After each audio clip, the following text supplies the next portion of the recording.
तो हम लोग 11 का मोशन फर्स्ट चैप्टर आज से स्टार्ट करते हैं बेटे। क्लास 9 में भी पढ़ना है, उसी का वो बेसिक वहाँ पर आप लोग जरूर पढ़ लीजिएगा। उसके बाद 9 के बाद वही सेम रिपीटेशन चैप्टर जो है पहला चैप्टर अपना, उसके पहले वेक्टर हम लोग करते चलेंगे। जैसे जैसे पढ़ते चलेंगे जो फिजिक्स की क्वांटिटी आएगी उसका वेक्टर एनालिसिस भी साथ के साथ निपटाते चलेंगे। इसलिए हम लोग मोशन से स्टार्ट करते हैं। अब इसमें क्या है, मोशन के टाइप्स जो हैं,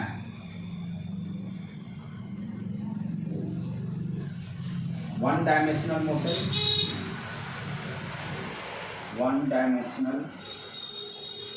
मोशन। अब क्लास 9 में जैसे आपने चैप्टर मोशन पढ़ा था, अब यहाँ पर इसी को क्या बोलते हैं, काइनेमेटिक्स नाम से 11th में हम लोग बोलते हैं मोशन चैप्टर को, काइनेमेटिक्स एंड डायनेमिक्स। काइनेमेटिक्स में हम सिर्फ मोशन के पैरामीटर को पढ़ेंगे। काइनी मीन्स मोशन, काइनी मीन्स क्या होता है, मोशन, और मैट्रिक्स मीन्स मोशन का मैथमेटिक्स।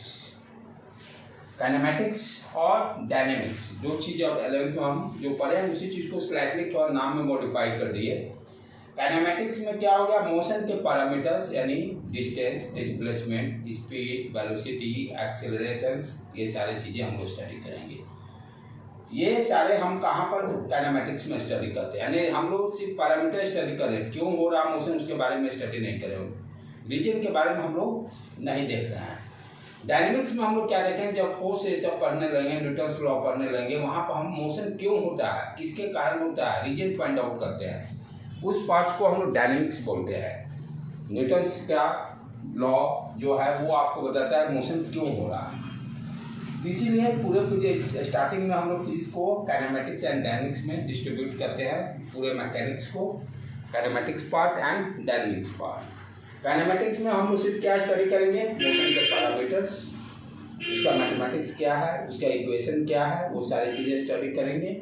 और जब ये कंप्लीट होने के बाद डायनेमिक्स जब स्टार्ट करेंगे, उसमें मोशन क्यों होता है, फोर्स के कारण होता है, वो सारे न्यूटन्स लॉ, तीनों लॉज पढ़ेंगे और वहाँ पर सारे डिटेल में हम लोग स्टडी करेंगे। अब मोशन को क्या किया गया है, 3 डायमेंशन में यानी 3 पार्ट्स में डिवाइड किया गया है। वन डायमेंशनल मोशन कहने का मतलब जो स्ट्रेट लाइन मोशन, जो क्लास 9 में स्टार्टिंग यहीं से है, straight line motion first chapter जो बोलता है स्ट्रेट लाइन मोशन, तो उसको क्या बोलेंगे हम लोग, वन डायमेंशन। उसको क्या बोलेंगे, वन डायमेंशन, जिसमें आइदर या सिर्फ लेंथ हो, एक ही डायमेंशन हो, एक से ज़्यादा नहीं हो। तो स्ट्रेट लाइन मोशन जो क्लास 9 को हम लोग पढ़ते हैं वही, उसी को वन डायमेंशनल मोशन कहते हैं। दूसरा फिर हम लोग पढ़ेंगे 2 डायमेंशनल मोशन।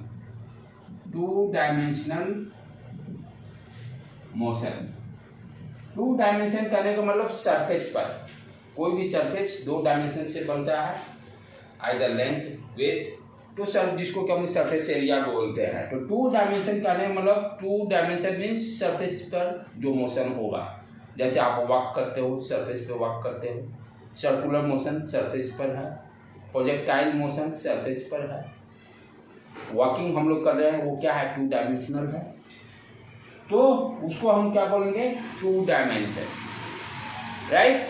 और तीसरा हम लोग 2 डायमेंशन में क्या हो गया आपका, सर्कुलर मोशन जो पढ़ना है उसको पढ़ेंगे, प्रोजेक्टाइल मोशन को पढ़ेंगे, राइट। और प्रैक्टिकली लाइफ में जो वॉक कर रहे हो जो सरफेस, वो भी 2 डायमेंशन है। थर्ड क्या है, 3 डायमेंशन। 3 डायमेंशन कहने का मतलब यहाँ पर एग्जाम्पल जैसे गैस मॉलिक्यूल्स का मोशन, गैस मॉलिक्यूल्स 3 डायमेंशन में मूव करते हैं, लेंथ, विड्थ एंड हाइट तीनों रहेगा। आपका एरोप्लेन वो भी 3 डायमेंशन, पहले 2 डायमेंशन में मोशन करता है सरफेस पे, फिर उसके बाद टेक ऑफ वर्क करता है, तो 3 डायमेंशनल मोशन उसको भी बोल सकते हैं। तो मोशन के 3 टाइप्स हो गए, 1 dimension, 2 dimension and 3 dimensions. 1 dimension के बारे में हम लोग ऑलरेडी क्लास 9 से स्टार्ट किए, यहाँ भी पढ़ेंगे वो सारे डिटेल्स में। फिर उसके बाद प्रोजेक्टाइल मोशन के बारे में स्टडी करेंगे, सर्कुलर मोशन के बारे में स्टडी करेंगे, राइट बेटे। तो फर्स्ट हम लोग स्टार्ट करते हैं मोशन इन स्ट्रेट लाइन, इसी को रेक्टिलिनियर मोशन भी बोलते हैं। स्ट्रेट लाइन मोशन को हम लोग क्या बोलते हैं, rectilinear. Rectilinear means we can understand कि स्ट्रेट लाइन मोशन की ही बातें हो रही है।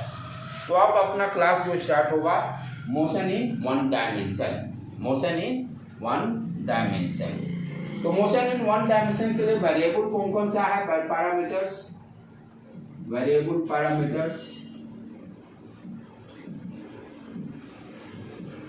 डिस्टेंस, दूसरा displacement, third speed, fourth velocity, fifth acceleration, six jerk, एक जो हम लोग फोर्स लगाते हैं उसको जर्क भी बोलते हैं, distance, displacement, speed, velocity, acceleration and jerk. ये क्या है, मोशन के पैरामीटर्स, और सारे के बारे में हम लोग वन बाय वन डिटेल्स में स्टडी करेंगे।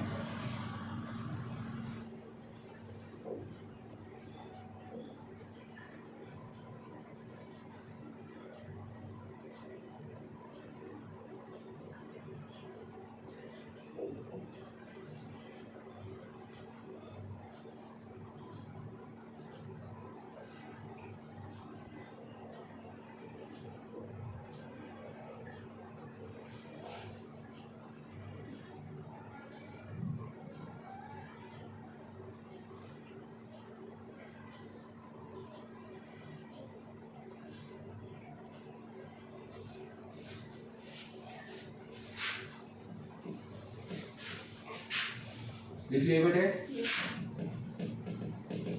अब हम लोग डिस्टेंस और डिस्प्लेसमेंट से स्टार्ट करते हैं वन बाय वन, सारे के डेप्थ में न्यूमेरिकल सॉल्व करते हुए आगे बढ़ते चलेंगे।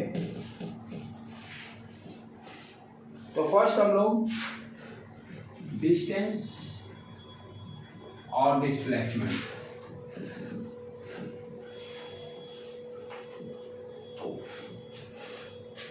डिस्टेंस क्या है, किस तरह की क्वांटिटी है, स्केलर क्वांटिटी है। सिर्फ मैग्नीट्यूड की बात करते हैं। और डिस्प्लेसमेंट किस तरह की क्वांटिटी है, वेक्टर क्वांटिटी है। इसमें मैग्नीट्यूड एंड डायरेक्शन दोनों की बातें करेंगे, मैग्नीट्यूड एंड डायरेक्शन दोनों की हम बात करेंगे। जैसे मान लो कोई फॉर एग्जांपल दो पॉइंट्स कंसिडर किए, ए और B.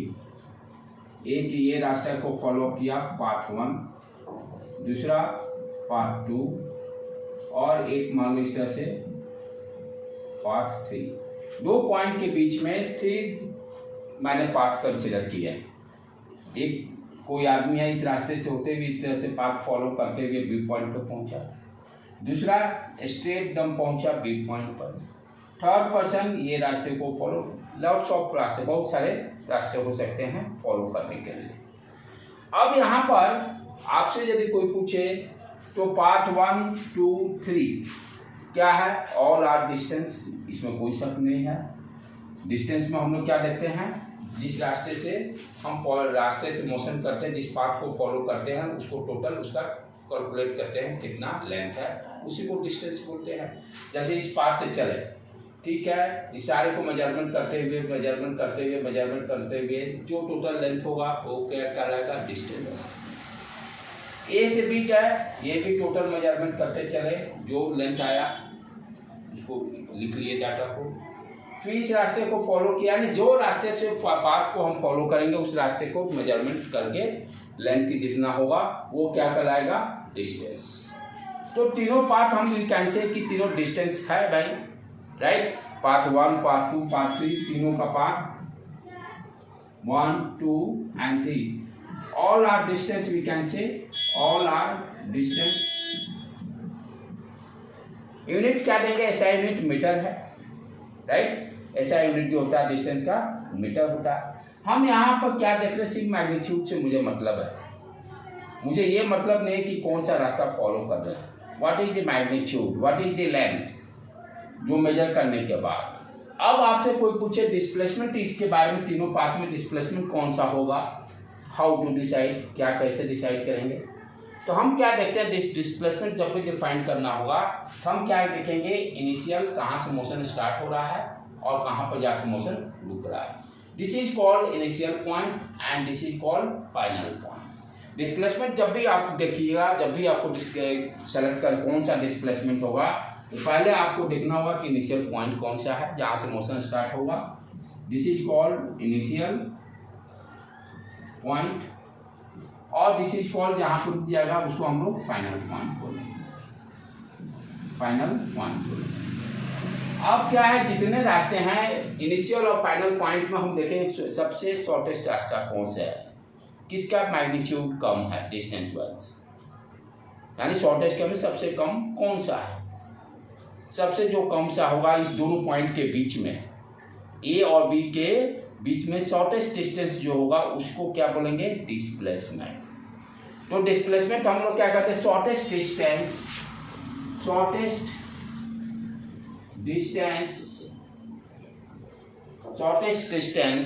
From initial point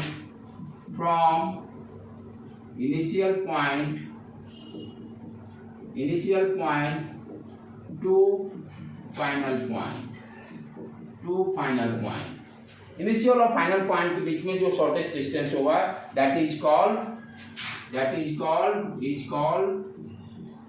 displacement.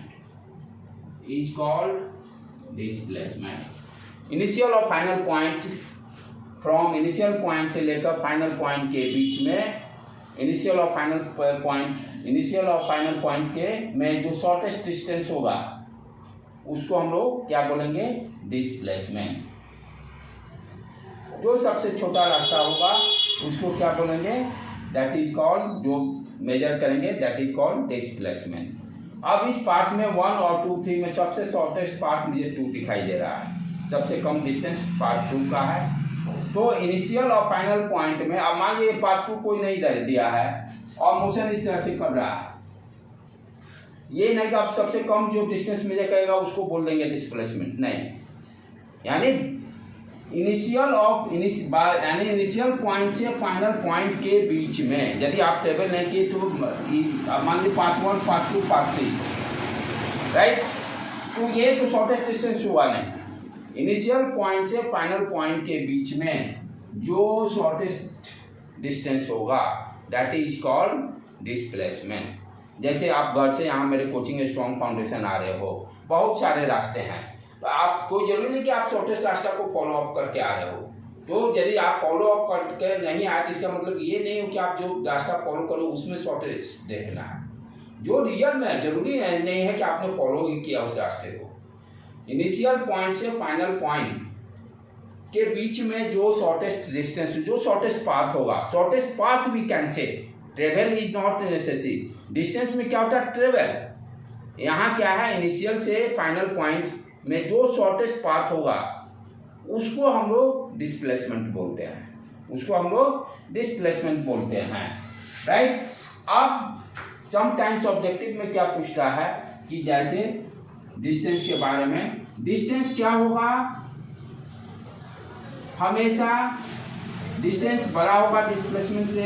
एक अगर स्टेटमेंट ऑब्जेक्टिव में पूछता है तो वी कैन से राइट। देखिए सारे डिस्टेंस जो है डिस्प्लेसमेंट से, ये मान लीजिए ये दैट इज डिस्प्लेसमेंट, सारे डिस्टेंस डिस्प्लेसमेंट से बड़ा है। दूसरा ऑप्शंस बोलता है स्टेटमेंट ट्रू और not, distance is greater than equal to displacement. Distance displacement से बड़ा है और बराबर भी हो सकता है। ये देखिए ये बराबर भी है। जब स्ट्रेट लाइन मोशन होता है वहां पर क्या होगा, आपका डिस्टेंस और डिस्प्लेसमेंट दोनों सेम होगा। यदि स्ट्रेट पाथ पर आप ट्रेवल कर रहे हो तो डिस्टेंस और डिस्प्लेसमेंट दोनों सेम होंगे। This statement is also true, distance greater than equal to displacement. Sometimes ये भी ऑप्शन में जाता है distance equal to displacement, may be true. ये भी स्टेटमेंट ट्रू है। First statement is true, second also true, third is also true. Distance never less than, that is false. Distance कभी भी डिस्प्लेसमेंट से छोटा नहीं हो सकता है, डिस्प्लेसमेंट से छोटा नहीं, that is wrong. statement. All the above three statement are true. Distance displacement से बड़ा हो सकता है, बराबर भी हो सकता है।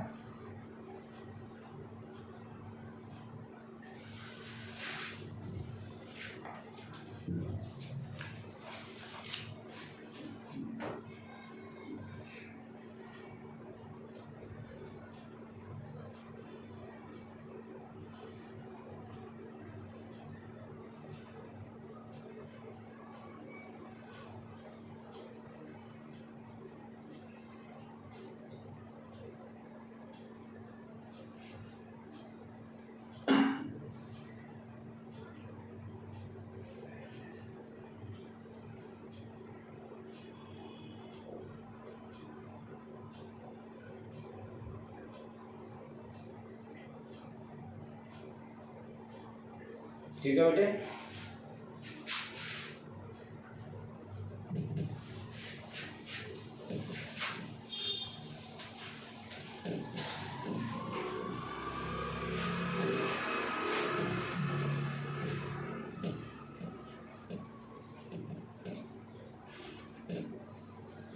अब डिस्टेंस और डिस्प्लेसमेंट के प्रॉब्लम स्टार्ट करते हैं, कुछ जो कि प्रॉब्लम जेईई में भी पूछ चुका है, नेट में भी पूछ चुका है, उसको सॉल्व करते हैं।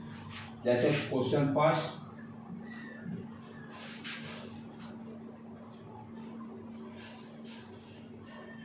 चलो ध्यान, क्या दिया हुआ है,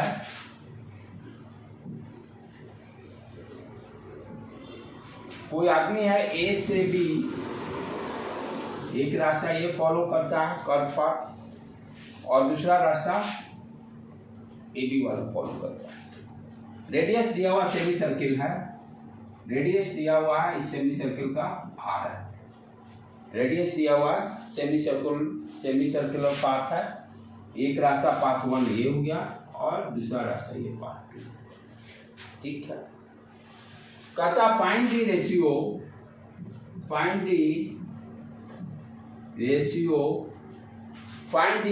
ऑफ डिस्टेंस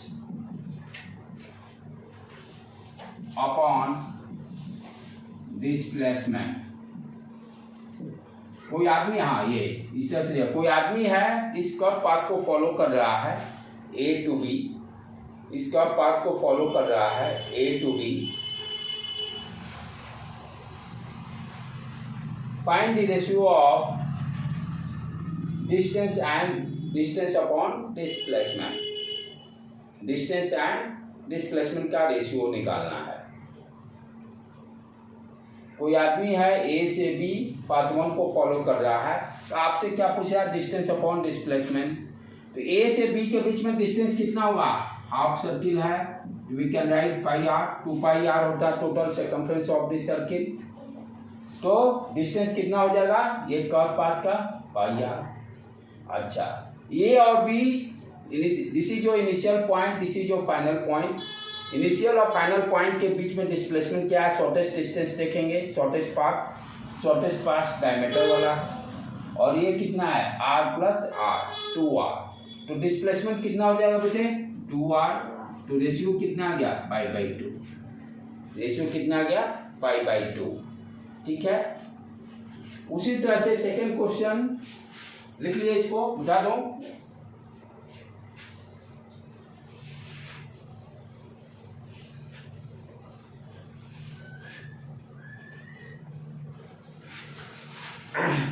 एक क्यूब दिया हुआ है,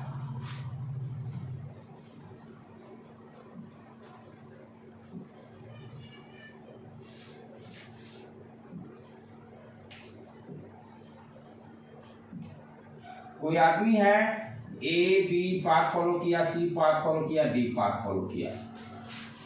ए से बी गया, बी से सी गया, सी से डी गया।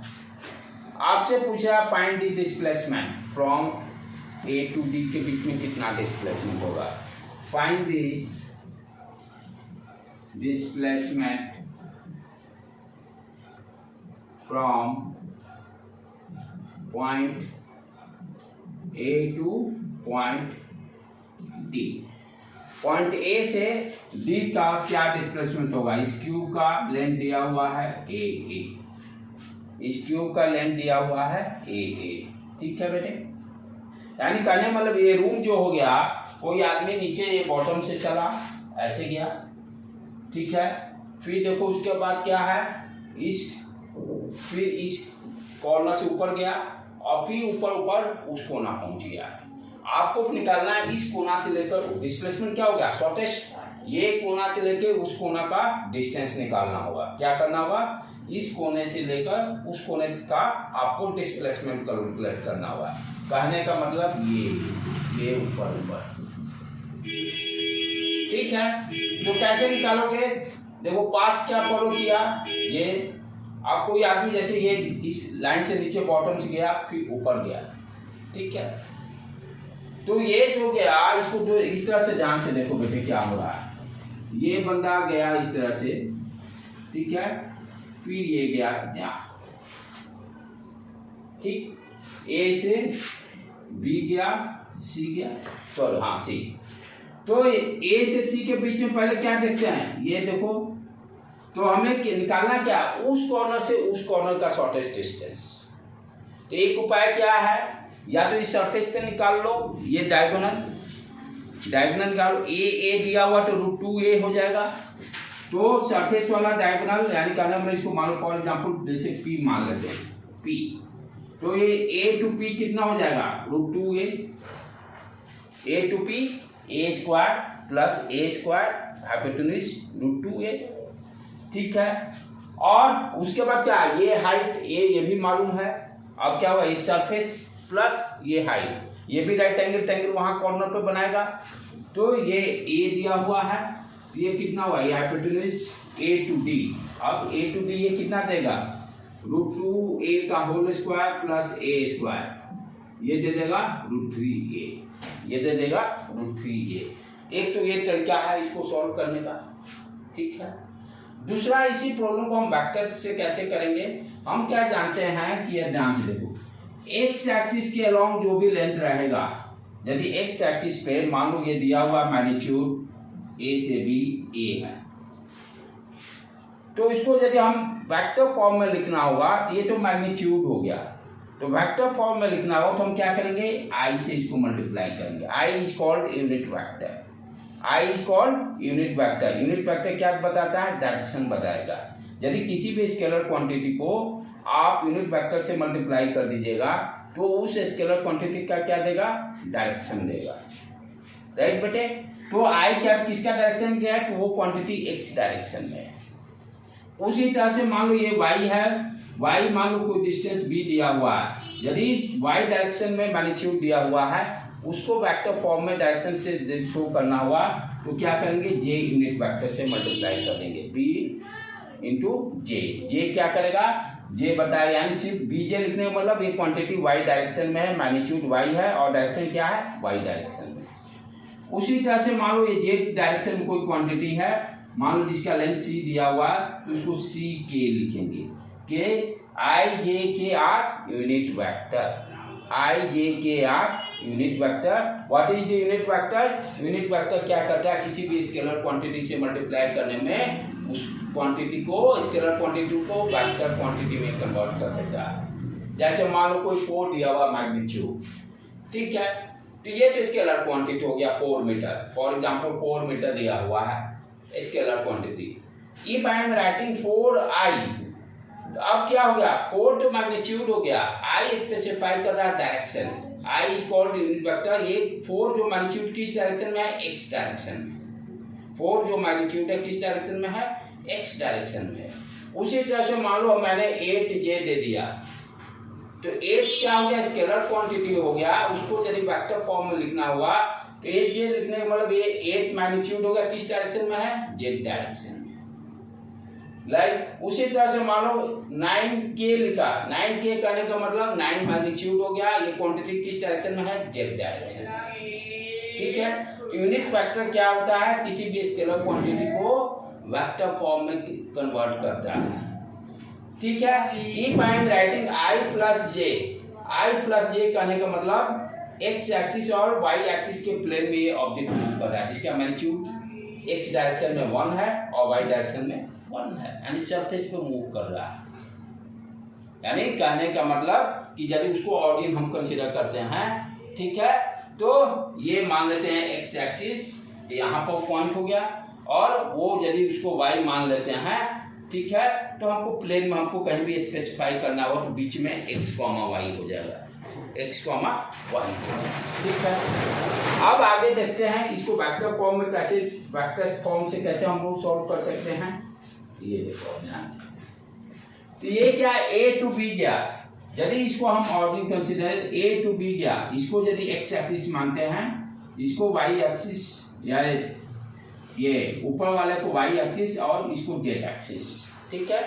यहाँ पे ऑर्डिन कंसीडर करो, ये एक्स एक्सिस, ये हो गया वाई एक्सिस, ये हो गया जेड एक्सिस, इसको ऑर्डिन यदि कंसीडर करें हम लोग ओ, ठीक है।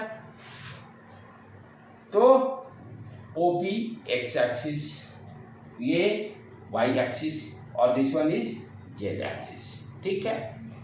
अब देखो क्या हो रहा, एक्स एक्सिस में ए टू बी गया ऑब्जेक्ट, ठीक है, एक्स डायरेक्शन में कितना है, यहाँ से ये डिस्टेंस ए है, तो ए टू बी कहने का मतलब ए आई गया पहले, फिर क्या कर रहा है वाई डायरेक्शन में ऊपर जाने का मतलब वाई पॉजिटिव डायरेक्शन, तो वी कैन राइट ए जे लिख सकते हैं, और फिर क्या देख रहे हैं सी डी यानी अंदर, ब्लैक बोर्ड के अंदर, यानी माइनस ए के वेक्टर फॉर्म में लिख दिए, इस पॉइंट को डी पॉइंट को डिनोट कर दिए, डी पॉइंट को वेक्टर फॉर्म में हम लोग डिनोट कर दिए।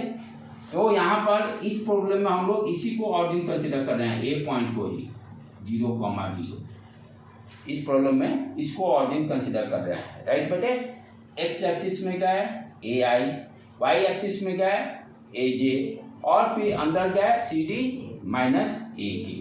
अब पॉइंट क्या हो गया, दो पॉइंट हो गया, एक 0,0 और ये ए पॉइंट हो गया, और दूसरा डी पॉइंट क्या हो गया ए आई ए जे माइनस ए के। डिस्टेंस फार्मूला हम लोग 10th क्लास में पढ़े हैं, दो कोऑर्डिनेट के बीच में डिस्टेंस फार्मूला जो निकालना रहता है x2 माइनस x1 का whole square plus y2 minus y1 का होल स्क्वायर, ठीक है।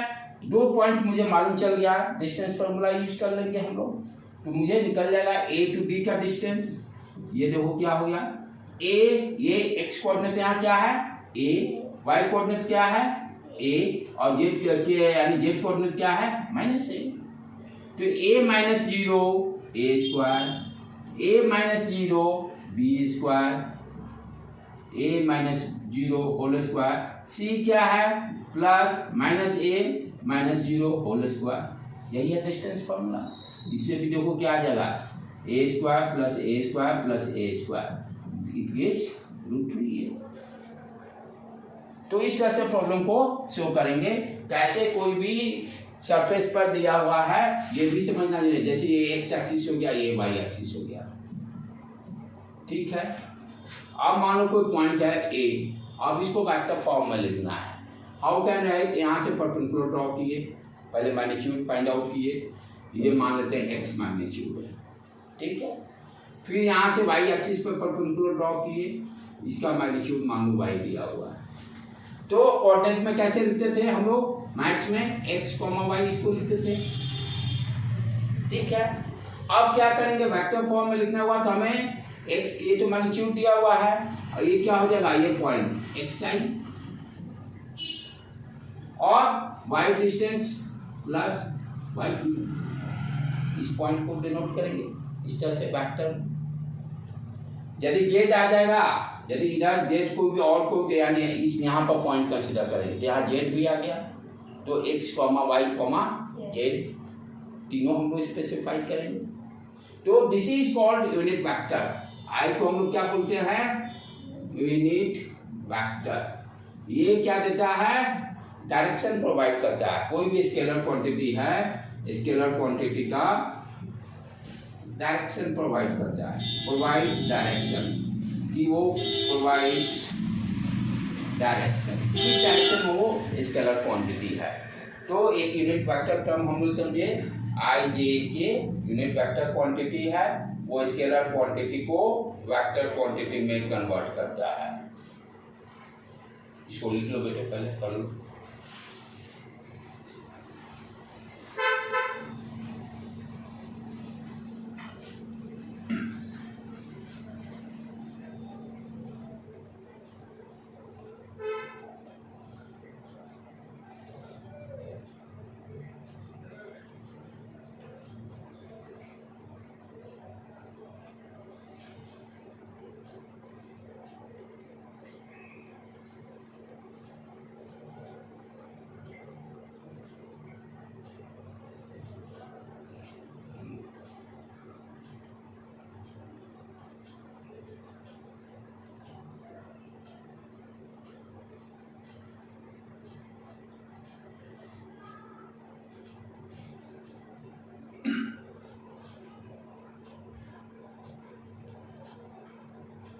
हो गया बेटे?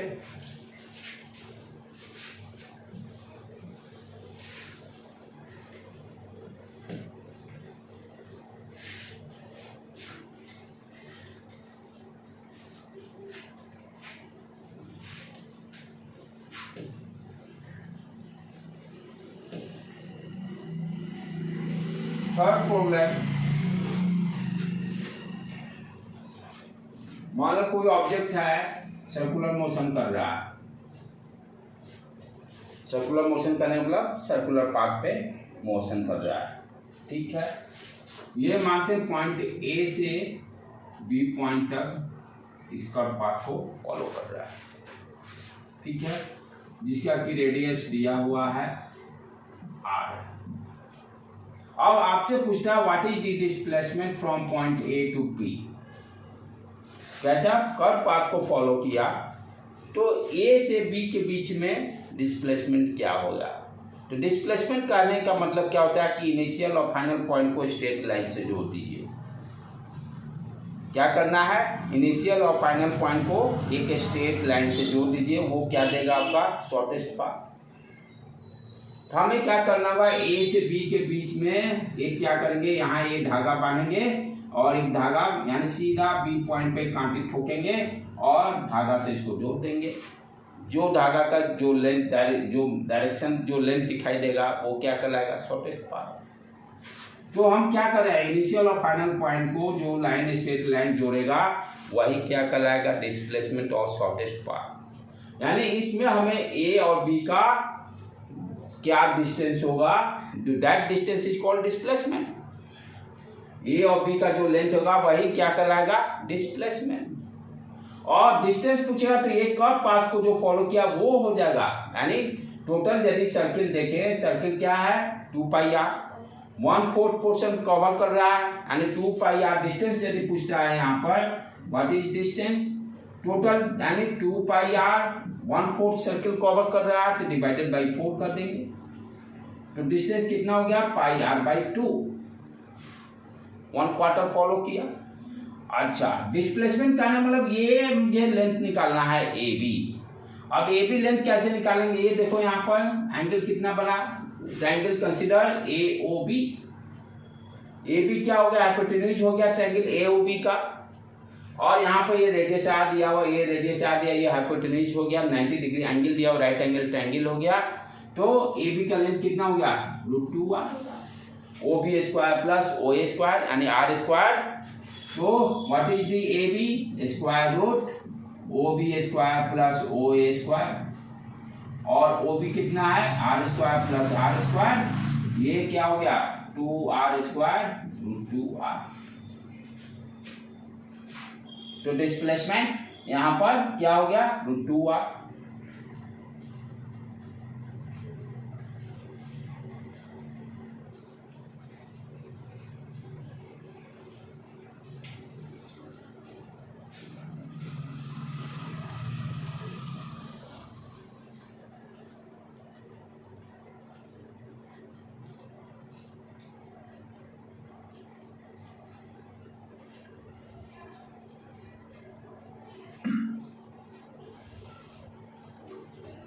ठीक है बेटे।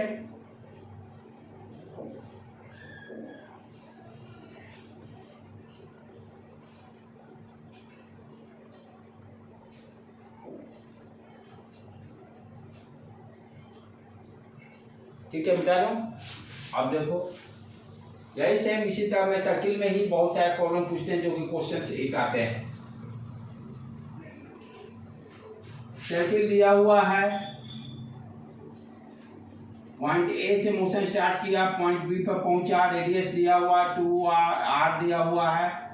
आपसे पूछा व्हाट इज डिस्टेंस, तो डिस्टेंस कितना हो जाएगा, सेमी सर्किल का हाफ पोर्शन कवर किया है तो डिस्टेंस अपना हो गया 2 पाई r डिवाइडेड बाई 2, आधा पाई r डिस्टेंस हो गया। डिस्प्लेसमेंट कहने का मतलब इनिशियल पॉइंट और फाइनल पॉइंट को जो स्ट्रेट लाइन जोड़ेगा वो क्या कहलाएगा, डिस्प्लेसमेंट।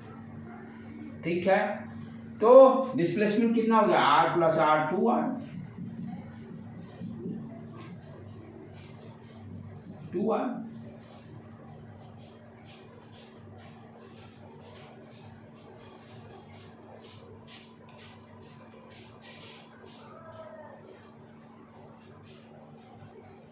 ठीक है, उसी तरह से मान लो अब भी पॉइंट ये यहाँ पे आ गया, रास्ता को यही फॉलो करते हैं इस पॉइंट पर सी। अब आपसे पूछे डिस्टेंस तो कितना हो जाएगा, देखो 2 पाई r, ये कितना पार्ट कवर कर रहा है, 3 पार्ट्स कवर कर रहा है, 3 पार्ट्स कवर कर रहा है। ठीक है, तो ये कितना हो गया, ये तो पाई r हो गया ये बी पॉइंट तक। अब आपसे ए और सी के बीच में पूछेगा डिस्टेंस, डिस्टेंस कितना हो गया, ये देखिए ये हो गया पाई r प्लस ये distance pi r by 4, 2 pi r by 4 यानी पाई r by 2 plus pi r by 2 add कर देंगे तो 3 पाई r बाई 2 डिस्टेंस। ये चला चला आधा पाई r, ये 3 क्वार्टर सर्किल का 2 पाई r डिवाइडेड बाई 2 करेंगे तो 2 उड़ जाएगा, सॉरी 2 उड़ जाएगा, 2 उड़ जाएगा ना बेटे, 2 पाई r डिवाइडेड बाई 4, हाँ 1 फोर्थ लेना है ना, डिवाइडेड बाई 4, ठीक है, तो पाई r बाई 2, गुड राइट। तो ऐड करने पर 3 पाई r बाई 2। डिस्प्लेसमेंट जब पूछेगा तो ये डिस्प्लेसमेंट कहलाएगा, ये क्या कहलाएगा, डिस्प्लेसमेंट। अभी हम लोग ये डिस्प्लेसमेंट कैलकुलेट किए, डिस्प्लेसमेंट यानी डिस्प्लेसमेंट क्या होगा, इनिशियल और फाइनल पॉइंट के जो स्ट्रेट लाइन शॉर्टेस्ट पाथ होगा तो शॉर्टेस्ट पाथ तो यही है, तो √2r हो जाएगा।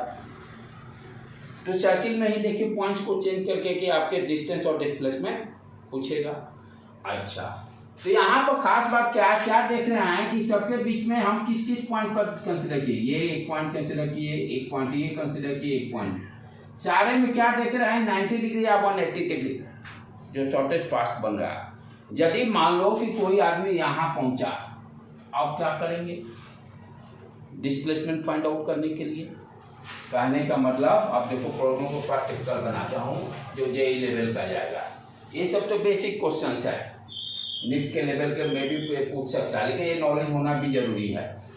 आप थोड़ा सा जेई लेवल का यदि प्रॉब्लम देखें तो इसी को क्या कहा कि कोई सर्किल है, कोई आदमी ए पॉइंट से मूव किया और बी पॉइंट पर पहुंचा, रेडियस दिया हुआ है r है, ठीक है।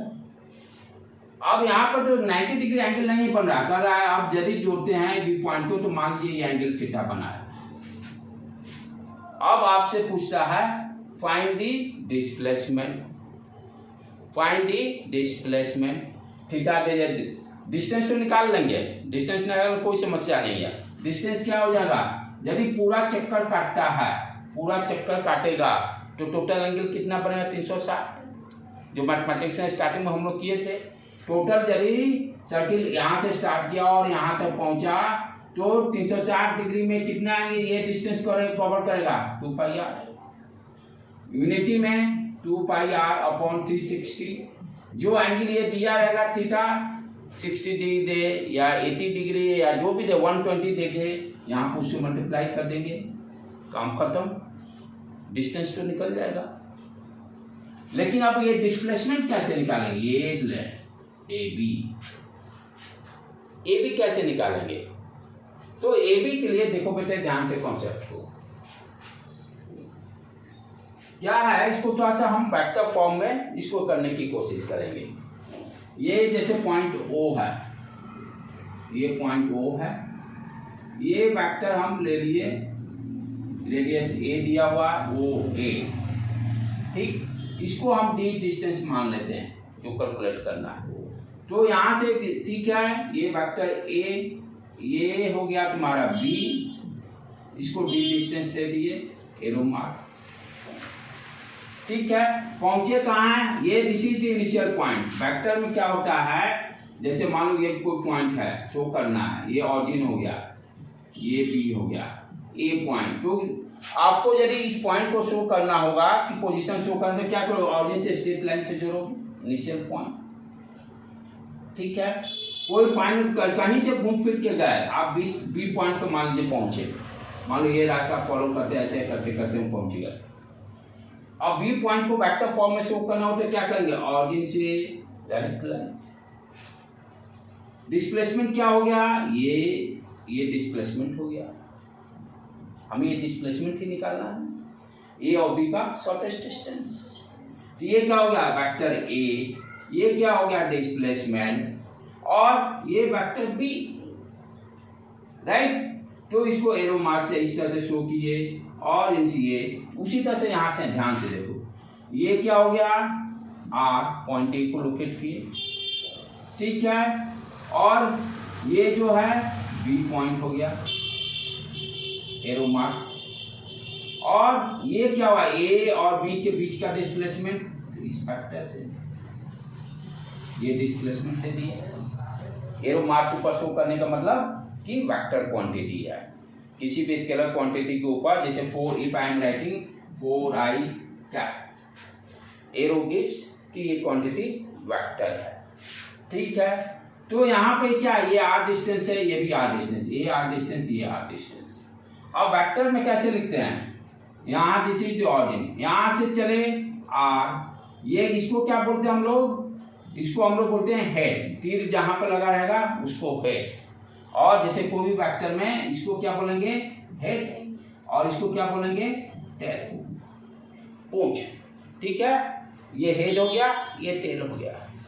तो हम लोग जब एडिशन करते हैं तो ये जैसे मान लो ये गया ए वेक्टर, और फिर इससे यदि इसका पूंछ जुड़ा होगा तभी ये इसको a प्लस बी करेंगे, यानी हेड जो एक साथ नहीं तब ऐड नहीं करेंगे, हेड के साथ टेल या टेल के साथ हेड जुड़ा होना चाहिए पॉइंट, तब दोनों को ऐड करेंगे, राइट। तो यहाँ पर हम क्या देंगे, ये हेड है, हेड से दूसरा वाला वेक्टर का टेल जुड़ा हुआ, तो ये ए और डी एक साथ ऐड हो जाएंगे।